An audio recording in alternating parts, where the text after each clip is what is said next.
আমাকে কেউ বোঝে না। আমার যে কত বুদ্ধি আছে। সেদিন আমি রান্না করতেছিলাম, আমাদের ঘরে রান্না করতেছি। আমার মা বলতেছে, শাশুড়ি আম্মা, তুমি কি গো, চুলাটাও ধরাইতে পারো না? আমি বললাম, কেন পারবো না? আমি তো চুলাতে আগুন দিতেছি ম্যাচ দিয়ে, কিন্তু চুলা ভালো না, আগুন জ্বালাই না তো।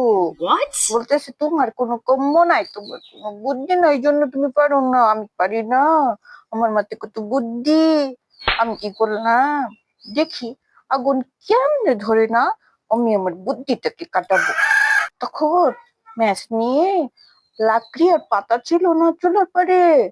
আমি তো চেষ্টা করবই, আমি তো আগুন ধরাবই। আমি আমার শাশুড়ি আম্মাকে দেখিয়ে দিব আমি কেমন করে আগুন ধরাইতে পারি, আমি বুদ্ধি কাটাতে পারি।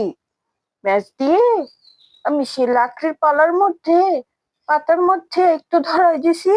উমা, সেই আগুন ধরছি। আমি তো সেই খুশি হচ্ছি, আমি তোমার বুদ্ধি কাজে লেগেছি। আমার চচুরি আম্মা বলছে আমি নাকি আগুনটাও ধরাইতে পারি না। এখন আগুন ধরেছে না, সবাই এসে পানি দিতেছে আর আমাকে বলতেছে আমি নাকি ব্যাককল।